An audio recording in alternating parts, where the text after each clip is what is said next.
Olá, turma!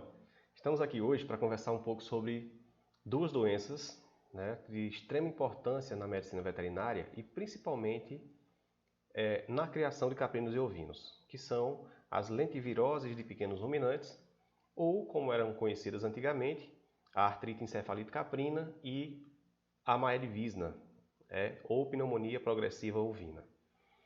Essas duas doenças, elas são causadas por retrovírus, né? São patógenos extremamente importantes, conhecidos de longa data dos seres humanos, levando em consideração que existe uma importante retrovirose que infecta seres humanos, que é o vírus da imunodeficiência, né, humana, ou HIV, né, que é responsável por causar a AIDS. Então, esses retrovírus caprinos, né, e ovinos, os retrovírus de pequenos ruminantes, eles causam também um processo patológico que em muitos momentos se assemelham com a síndrome da imunodeficiência humana. Os retrovírus, na verdade, são vírus muito ancestrais e com o passar da evolução conseguiram a capacidade de infectar uma gama bastante considerável de espécies hospedeiras. Então, em cada espécie dessa, alguns retrovírus eles passam despercebidos, né, causam infecções crônicas que muitas vezes o animal vai carregá-la por toda a sua vida, né, praticamente em todos os casos.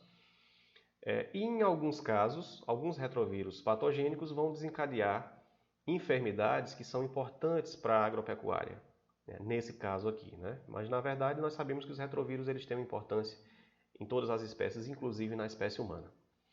Então, o primeiro ponto que nós temos que considerar é a existência de retrovírus exógenos e também de retrovírus endógenos.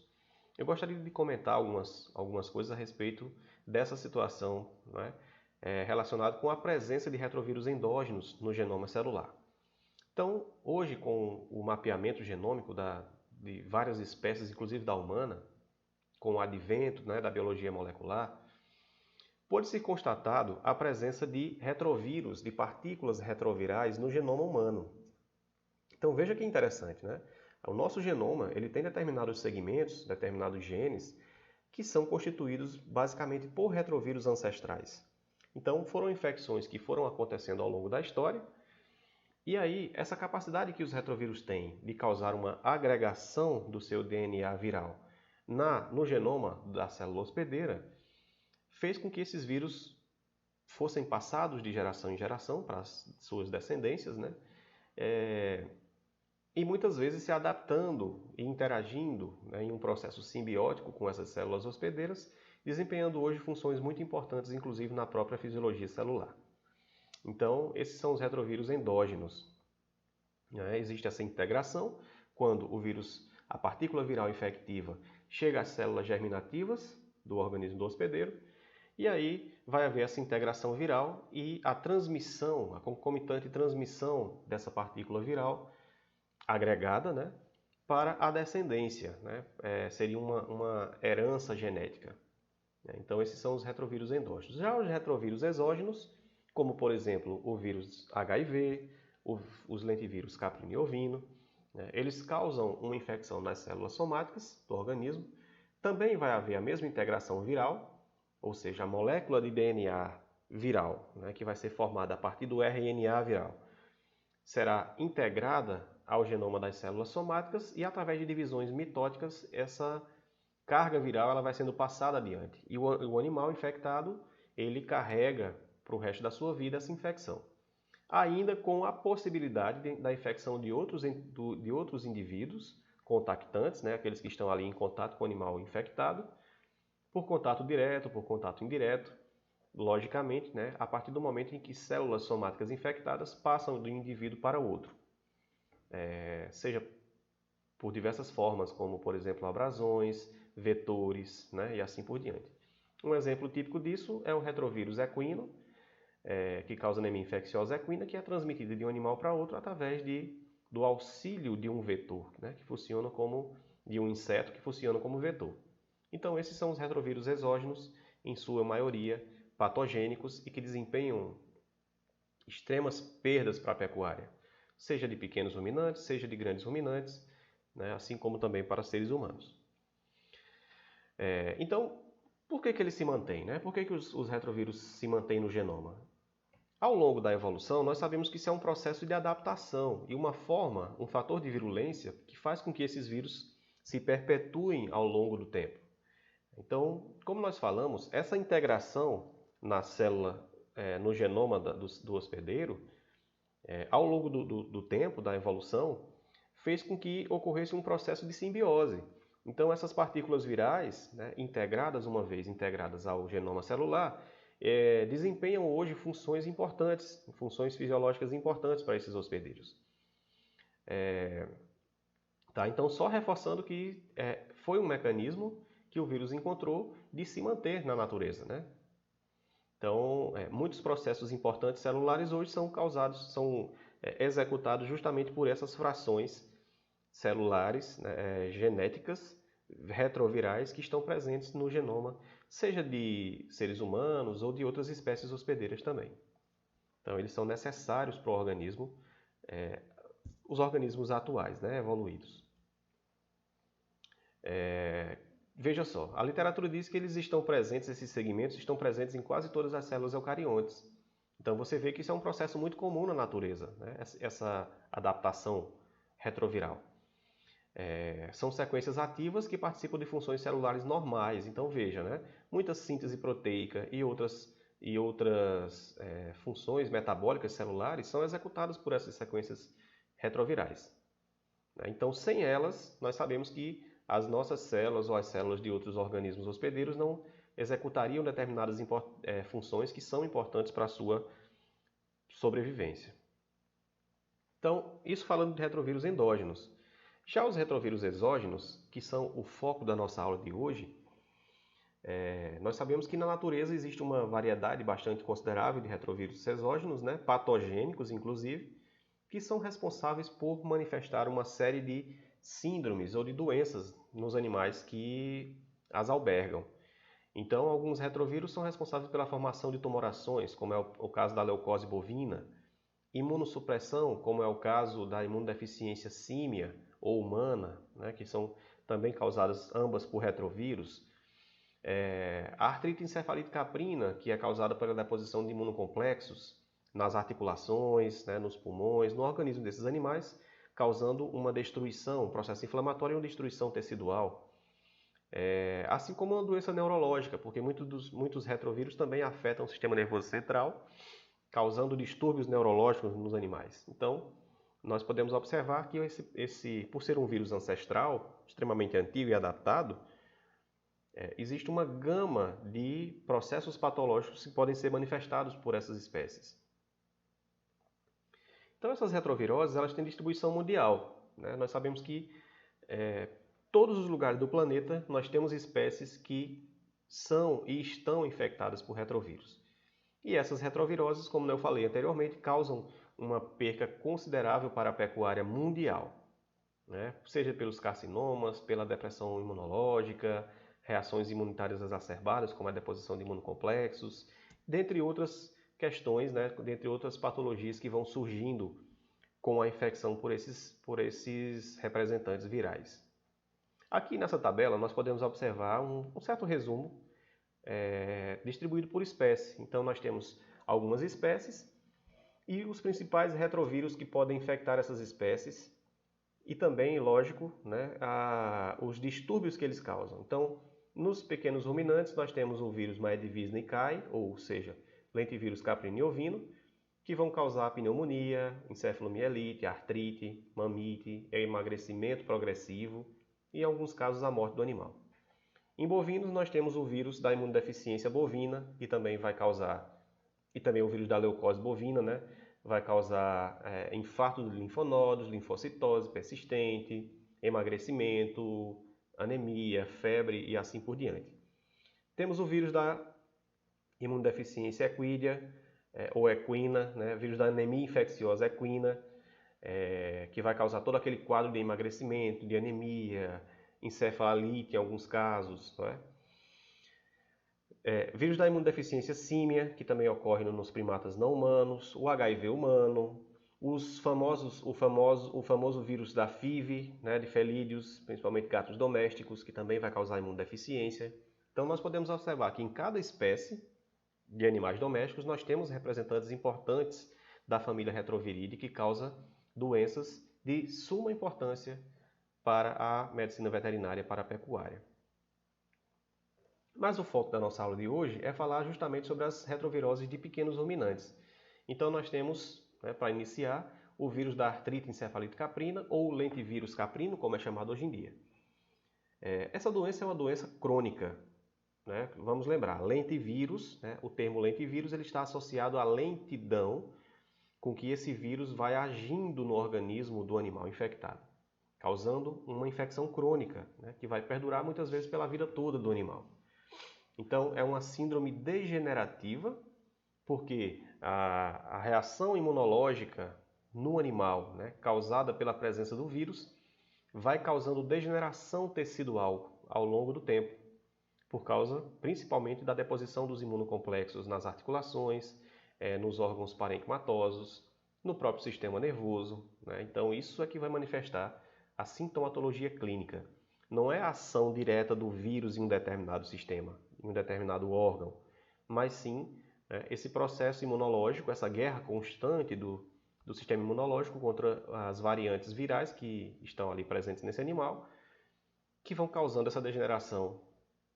E lógico que vai resultar em alguns sinais muito específicos, como artrite, encefalite em animais, principalmente animais mais jovens, mamite, pneumonia, ataxia por causa dessa hipertrofia que acontece nas articulações, e uma série de outros problemas que nós vamos comentar na nossa aula de hoje.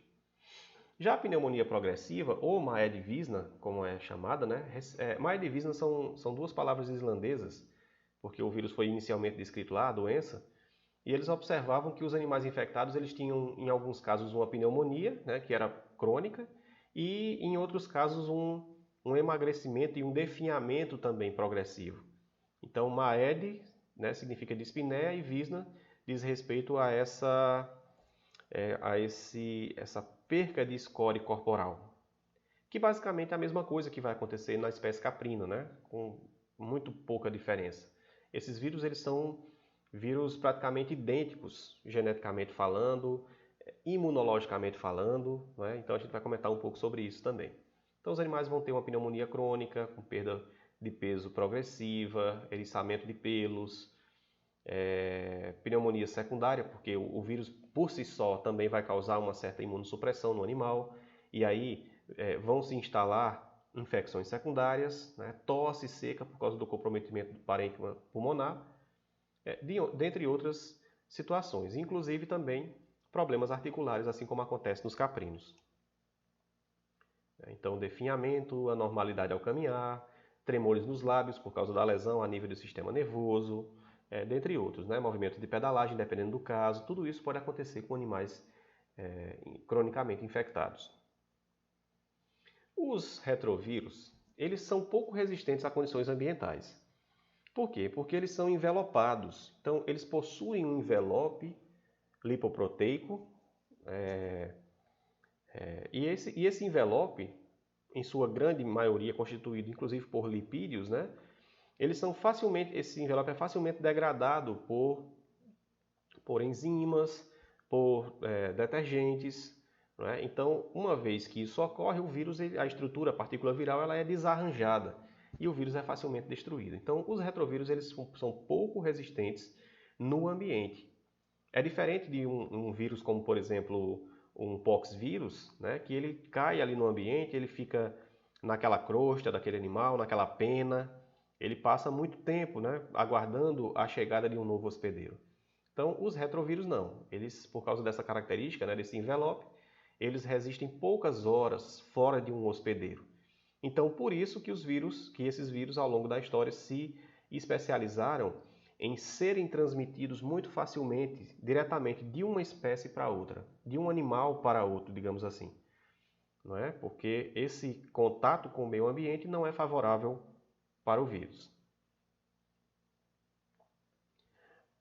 Esses retrovírus, os lentivírus caprinos e ovinos, eles têm na verdade, todos os retrovírus, mas esses eles têm uma estrutura complexa, né? São várias proteínas, glicoproteínas, que têm importância, né? Então, basicamente, existem três genes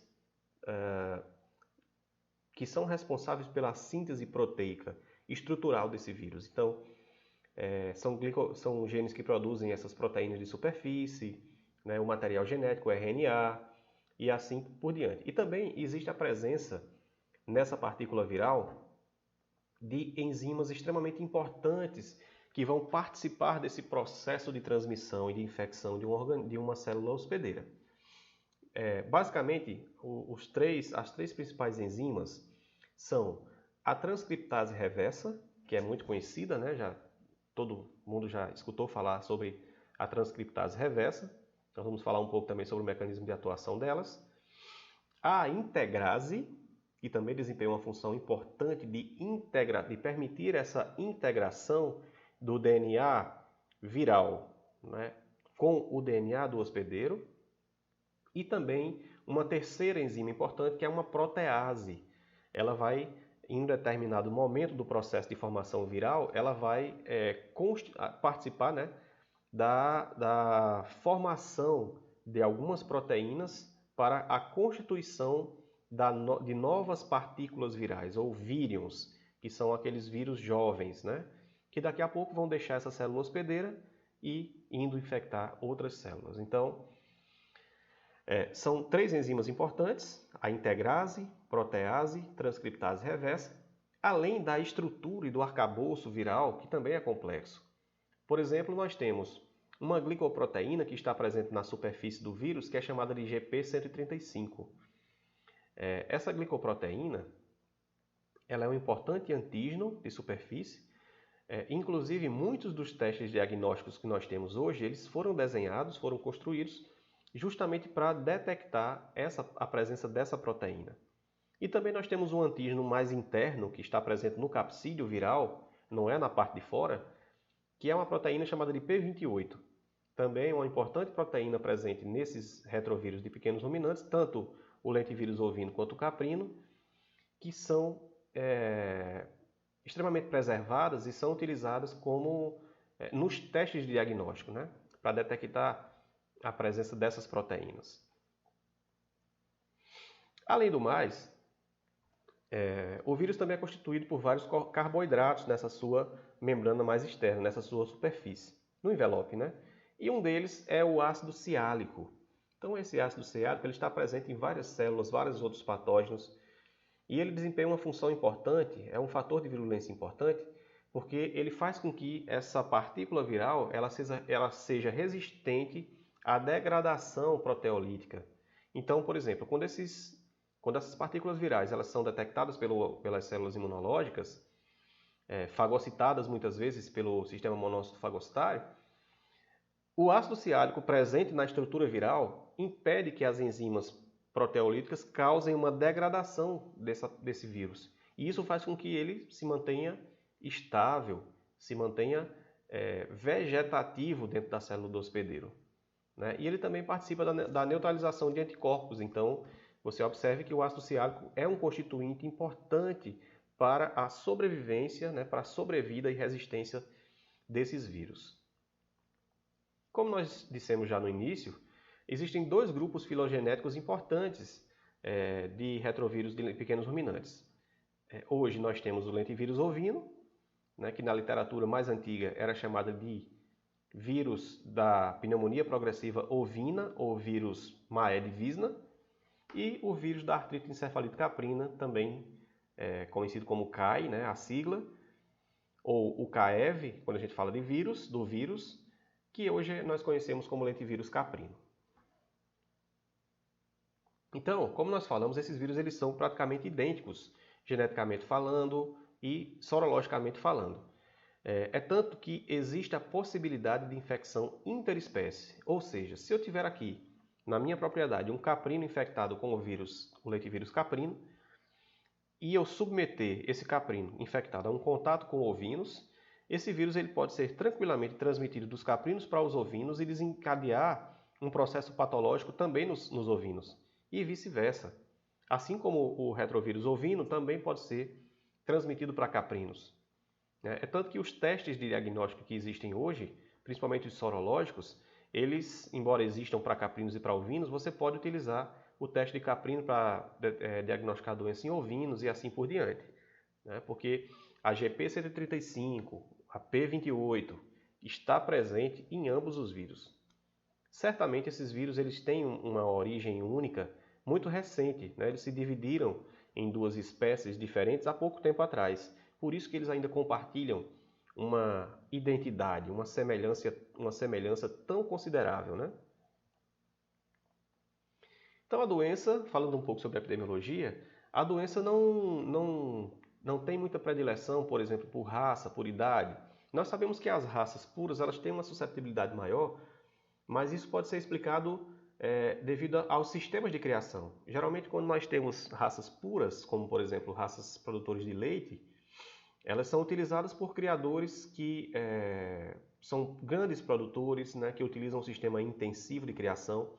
Então, esses animais eles têm um contato mais íntimo, mais próximo, e isso, lógico, que vai possibilitar uma maior oportunidade, uma maior chance de transmissão.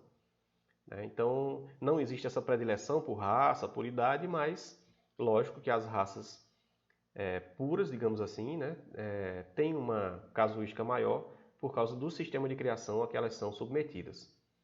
Então, fatores como estresse, infecções bacterianas, outras infecções virais, podem aumentar o risco de infecção, porque esses animais eles vão ter, logicamente, uma deficiência imunológica e isso pode facilitar ainda mais a transmissão desses vírus para essas espécies.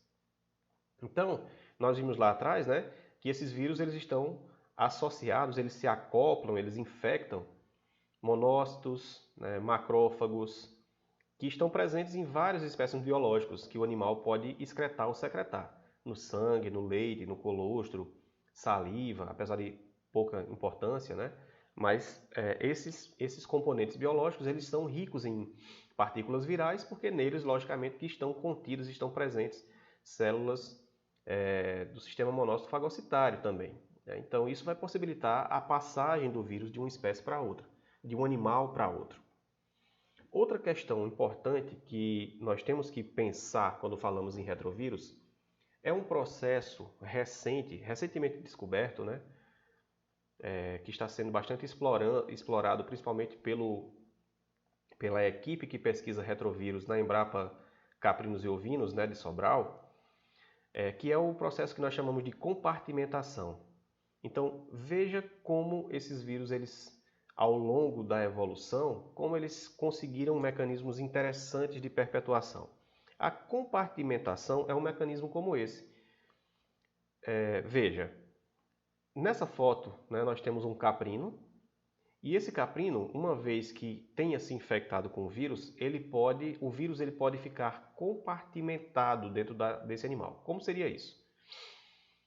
Em alguns casos já foi constatado a presença dos retrovírus apenas no sistema nervoso central. Em outros casos, foi constatada a presença do vírus apenas no trato respiratório, principalmente trato respiratório inferior dos animais. Em outros casos, na glândula mamária. Em outros casos, nas articulações. Então, esse é como se o vírus ficasse compartimentado, ficasse preso em um determinado compartimento desse animal, ficando indetectável em outros locais. Então, por exemplo, digamos que eu tenho uma estrutura de laboratório e eu queira fazer diagnóstico de CAI no meu laboratório com testes moleculares, como por exemplo PCR ou Western blot, que é muito utilizado, Então, se eu pegar esse animal aqui e se o vírus estiver compartimentado, por exemplo, no sistema nervoso central dele, se eu coletar um fragmento de glândula mamária, pulmão ou articulação e submeter isso a um PCR, o animal vai ser negativo. Eu não vou conseguir detectar partículas virais nesses tecidos. Então, isso vai me dar uma reação falso-negativa. E esse animal vai continuar sendo positivo, continuar inclusive sendo um transmissor do vírus dentro do criatório. Então, essa é uma dificuldade extrema do ponto de vista de epidemiologia e controle das retroviroses dentro de uma criação. Porque, lógico, esse não é um processo que vai acontecer em todos os casos, né? Mas nós sabemos hoje, pesquisas têm apontado para que essa situação ela possa acontecer, né? Então, você muitas vezes pode ter esse animal positivo, ter testado pelas técnicas moleculares mais avançadas e o animal reagir como negativo, sendo positivo. Então, esse é o processo de compartimentação. Então, essas doenças elas encontram-se difundidas pelo mundo inteiro, no Brasil inteiro, né? Sempre trazendo prejuízos para o comércio desses animais. Comércio internacional, exportação de produtos derivados, de sêmen, né? De matrizes e assim por diante. Então, elas causam um impacto muito forte nessas criações. Nós falamos que assim não existe uma predileção por idade, nem por sexo, nem por raça. Mas nós podemos observar que os animais mais velhos, né, de 3 a 4 anos, até mais, são aqueles que manifestam os sinais clínicos. Não é que eles vão se infectar nessa idade. Na verdade, os retrovírulos, muitas vezes, eles infectam esses animais na lactação, né, quando eles estão ainda recém-neonatos, né, recém-nascidos. E aí, essa infecção, por ser uma infecção crônica, vai perdurar por toda a vida do animal. À medida que ele vai atingindo uma certa idade, vai havendo também, lógico, uma degradação crônica do sistema imunológico desse animal e ele vai, então, manifestando os sinais clínicos resultantes dessa debilidade imunológica, né? O vírus ele se sobressai no organismo e aí os sinais começam a aparecer. Então, quanto mais velho o animal, maior é a chance dele manifestar sintomatologia clínica. Os animais mais novos, embora infectados, muitas vezes passam despercebidos, né, dentro daquela criação, sendo fontes de infecção para outros animais. E animais mais jovens a gente observa como manifestação clínica, né, problemas neurológicos. Então, em alguns casos, a gente pode ter problemas neurológicos em animais, principalmente animais mais jovens, decorrentes também da ação do vírus no sistema nervoso central. Então, a literatura ela diz que aproximadamente 69% das infecções acontece pela ingestão de leite ou colostro contaminado. Então, isso foi o que nós falamos agora há pouco. Muitas vezes, essa infecção ela acontece de maneira vertical, ou seja, passando de uma mãe infectada para a sua prole. Ou nem precisa ser para a sua prole, já que nós sabemos que caprinos e ovinos, filhotes, têm muito aquele hábito de ficar mamando assim várias fêmeas dentro da propriedade. Então ali é um veículo que facilita muito a transmissão vertical, né? Porque, por exemplo, um cabrito ele vai mamar numa fêmea infectada, vai adquirir a infecção e muitas vezes no mesmo momento ele vai levar essa infecção para a teta de uma cabra que estava sadia, né? Então é uma infecção ascendente nessa cabra e assim a coisa vai se perpetuando. Então isso corresponde a mais ou menos 69% da taxa de infecção. Os outros 31% são devido a outras questões, como por exemplo, contaminação por fezes, por saliva, por outras secreções, né? Respiratória, genital, sêmen. Então aqui uma coisa importante que a gente precisa lembrar é que a transmissão dessas retroviroses, por exemplo, do macho para a fêmea, através do sêmen, não é como no caso da imunodeficiência humana, que acontece devido ao coito, né? Ao processo, ao cruzamento. E sim, lógico, pelo contato direto com o sêmen infectado. Então, mesmo inseminação artificial pode ser um veículo de transmissão, porque você vai estar administrando um sêmen contaminado com retrovírus. Ordenhadeira mecânica, né? Porque vai fazer a mesma função do cabrito, né? Como algumas ordenhadeiras você tem um refluxo do leite, né? Muitas vezes que o leite volta pela mangueira, então se for um leite infectado de uma fêmea infectada, vai acabar atingindo uma outra fêmea susceptível, né? Então esses funcionam como se fosse um vetor mecânico. Então esses outros são responsáveis por uma taxa menor de infecção, né? 31%. Em sua grande maioria, a transmissão está restrita à questão do contato com leite ou colostro. Por isso que, se você pegar a maioria das literaturas, você vai observar que os principais cuidados relacionados com o controle dessa doença dizem respeito ao tratamento do leite e do colostro, principalmente o tratamento térmico, que é para causar essa inativação viral. Não é? Então, mas assim, nós não podemos esquecer desses outros mecanismos. Mais à frente, quando a gente for falar de controle, a gente conversa um pouco mais sobre isso. Então, tem sido observada uma limitação dos programas de controle baseados somente na transmissão pelo leite ou pelo colostro.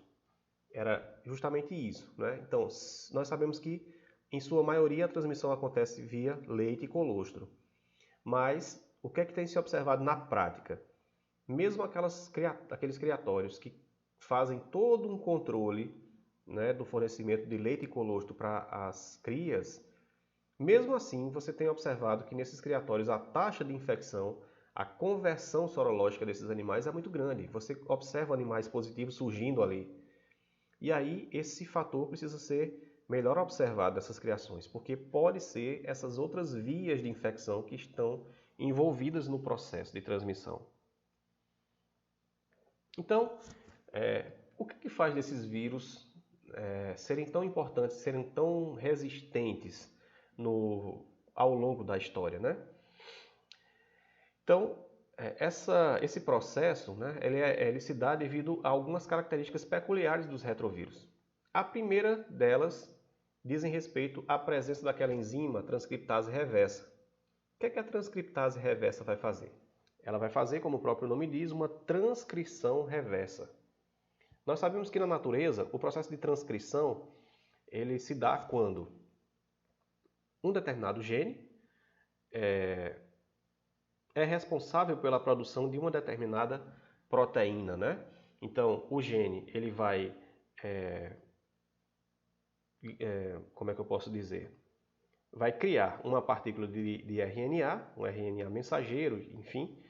Esse RNA ele vai participar do processo de formação de uma determinada proteína, certo? Então, vamos resumir. A partir de uma molécula de DNA, do genoma, que é DNA, se forma uma molécula de RNA, que mais tarde vai participar de um processo de uma síntese proteica, determinadas proteínas importantes para aquele animal.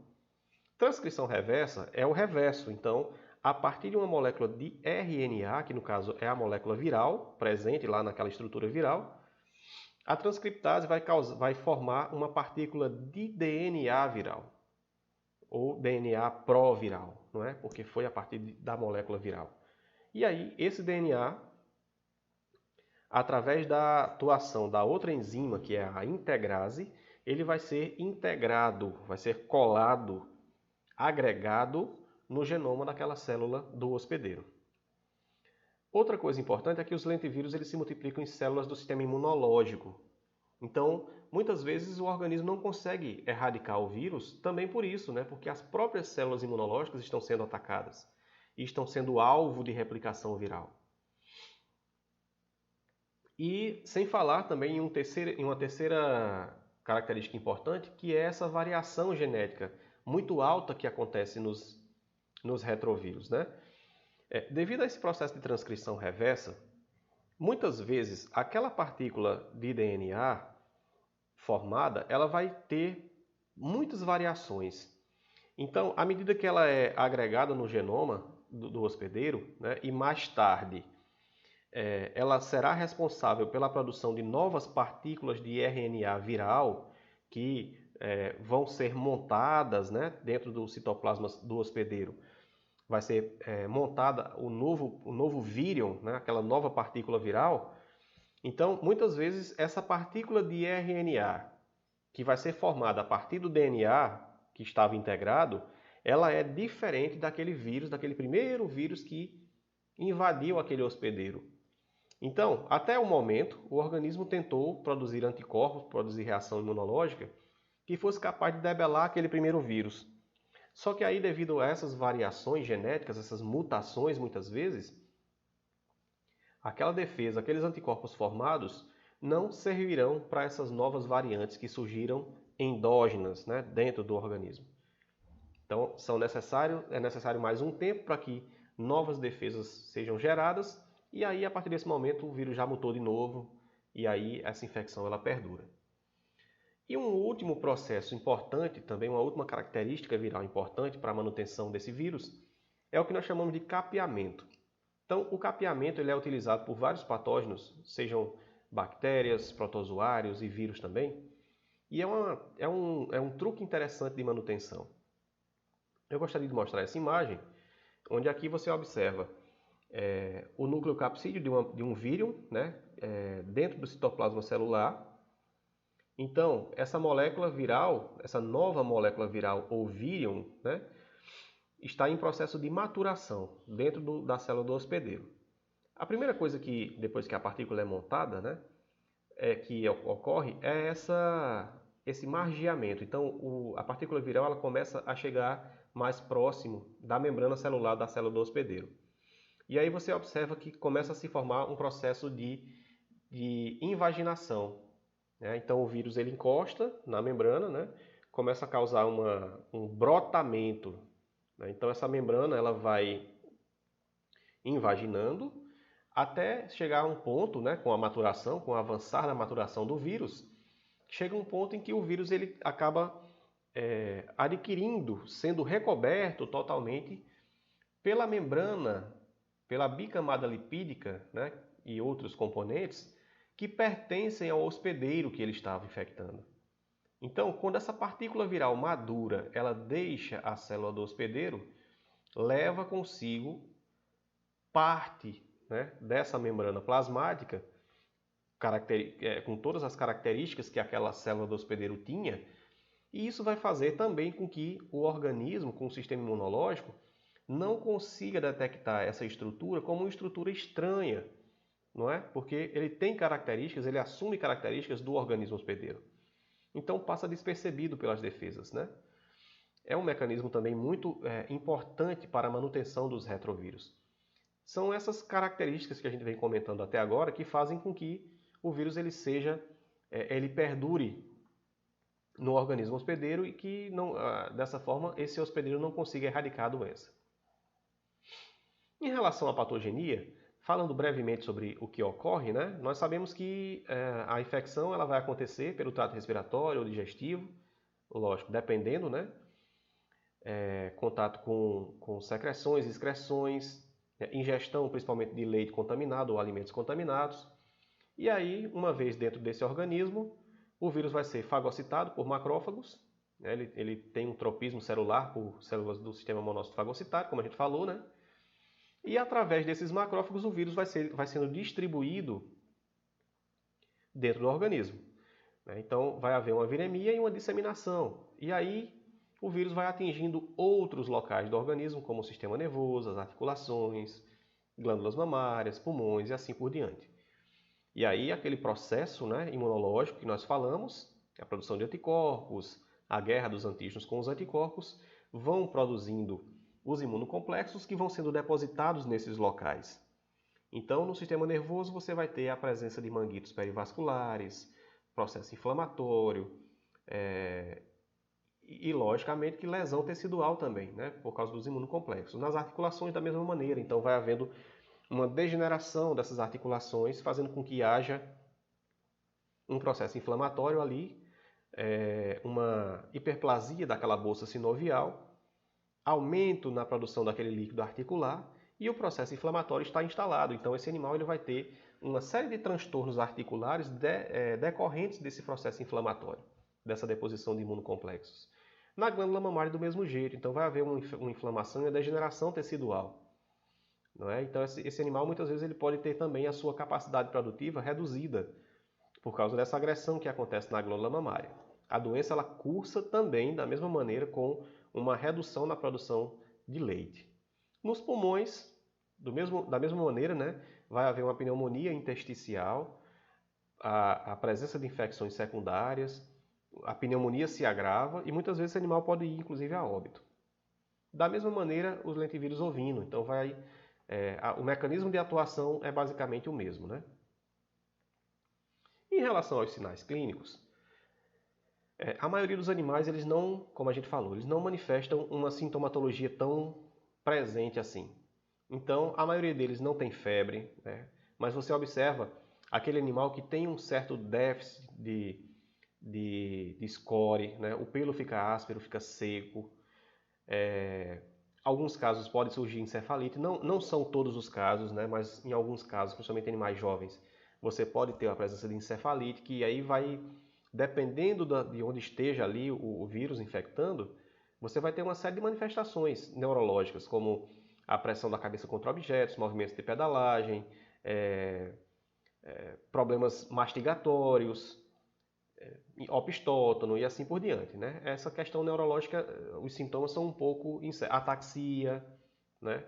Então pode ocorrer. Febre transitória, basicamente quando o animal está naquele processo de viremia, mas também depois desaparece. Pode ficar indo e voltando, né? Em alguns casos, como é o caso da artrite encefalite, da anemia infecciosa equina. Então vai surgir também artrite, aumento do volume de bolsas sinoviais, claudicação. E é importante que a gente lembre que essa artrite também não só vai acontecer nas articulações dos membros. Você pode ter, inclusive, um processo nas vértebras, né? Eu já vi um animal que ele tinha uma hiperplasia, assim, um processo inflamatório nas articulações vertebrais. E isso impedia, inclusive, que ele movimentasse a cabeça adequadamente, o pescoço, né? Então, a artrite ela pode surgir em qualquer articulação. Mamite, endurecimento da glândula mamária, né? Perda da função secretória daquela glândula, pneumonia, como a gente falou. E aí, todo esse processo vai fazer com que o animal ele tenha uma certa restrição alimentar, né? Vai ter infecções secundárias e isso vai impactar diretamente na produção desse animal. Vai fazer com que ele perca peso gradativamente, perca score e se torne um animal problema do ponto de vista econômico naquela criação. Então a doença ela pode se manifestar de várias formas. Essas formas não necessariamente precisam vir juntas. Você pode ter a forma nervosa, que a gente já falou, respiratória, articular e também comprometimento da glândula mamária. Dificuldade respiratória, emagrecimento, pneumonia, mastite, artrite, né? São os sinais mais comuns. Às vezes vêm juntos, às vezes vêm isolados, né? Não tem exatamente um padrão que a gente possa seguir. Nessas imagens você vê claramente no primeiro animal as articulações comprometidas, você vê que uma delas inclusive está mais hiperplásica do que a outra, né? O pulmão comprometido, você veja que o interstício, né, encontra-se arroxeado e aí com certeza o órgão está endurecido. Mais uma vez aqui uma lesão clássica, né, de Mayer-Wisner. Essa característica em que o órgão ele fica, o parênquima ele fica endurecido, né, e com essa coloração meio arroxeada. Mas todos os processos, todo o processo patológico ele é de natureza inflamatória e degenerativa, né? Justamente por causa dos imunocomplexos. Então, vai havendo uma degeneração crônica nesses tecidos. Deposição de fibrina nas articulações, infiltrado inflamatório nesses diferentes órgãos. E aí a inflamação se instala a partir da infecção viral, né? E as lesões elas vão surgindo graças a essa degradação constante. Então, aumento do pulmão, focos cinzas, como a gente viu na imagem, artrite não supurativa, porque não existe participação bacteriana ali, não é? É só inflamação mesmo, endurecimento da glândula mamária, encefalomielite e outras lesões podem surgir, outros sinais clínicos. Em relação ao diagnóstico, nós temos uma gama, né, uma oferta bastante interessante de testes. Então, você pode fazer um apanhado, né, das informações epidemiológicas que você tem dentro daquele criatório, observar se foram adquiridos animais recentemente, se foi feita quarentena, se esses animais foram adquiridos de locais idôneos, se estão exibindo alguma sintomatologia clínica, não é? E aí você vai poder utilizar vários testes, como o mais recomendado seria o teste de IDGA. É o teste que é recomendado pela OIE, e ele pode ser realizado nesses criatórios como forma de acompanhamento, de monitoramento, a cada 6 meses, de 3 a 6 meses. Só que nós temos um problema também relacionado com artrite encefalite caprina e com letivírus ovino. Mesmo o animal infectado, nos animais infectados pode existir uma oscilação nos títulos de anticorpos. Então, por exemplo, você pega um animal infectado, você testa ele hoje com sorologia. ele dá positivo, digamos, né?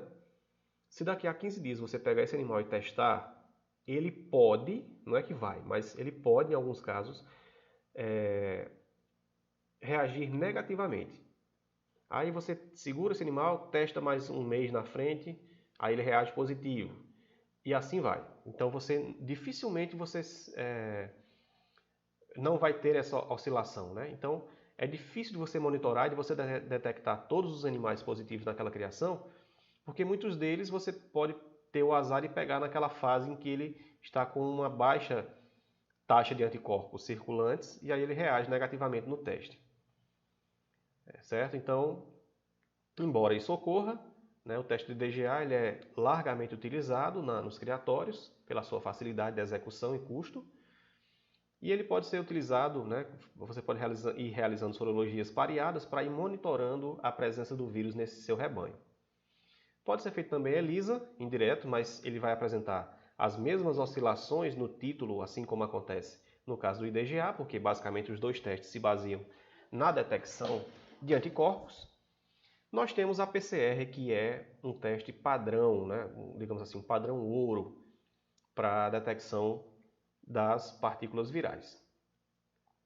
Pode ser utilizado também isolamento em cultivo celular, só que nós sabemos que todo o processo de cultivo viral em células, né, ele é extremamente laborioso, tem um custo elevado, não em todo lugar que você consegue fazer, né, tem que ter um laboratório extremamente equipado, enfim.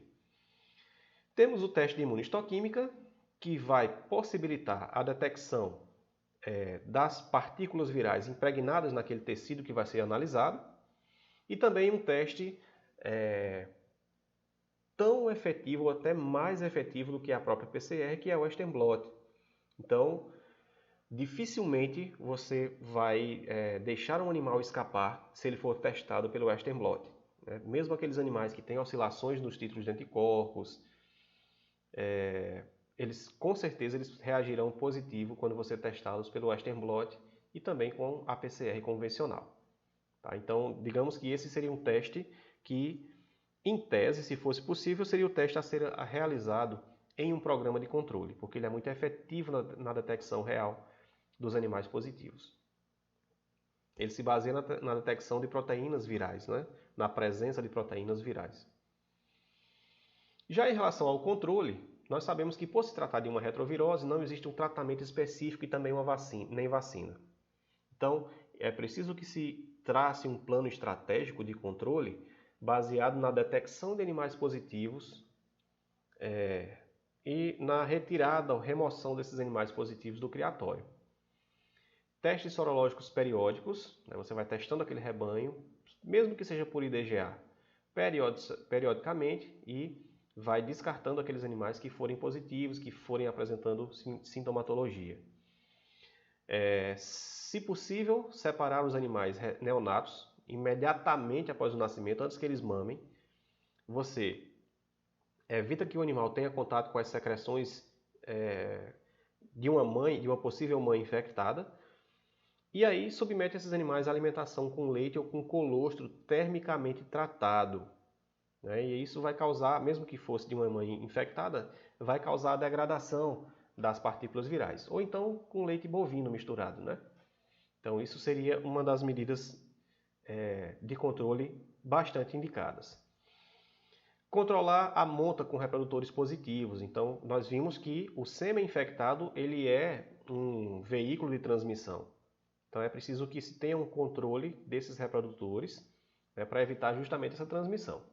Usar material estéril para justamente evitar contaminação iatrogênica, né, por manipulação errônea com produtos, com materiais contaminados, seringas, agulhas, né, instrumentos cirúrgicos, enfim. Então, usar material estéril para manipular os diferentes animais para evitar essa contaminação cruzada, horizontal.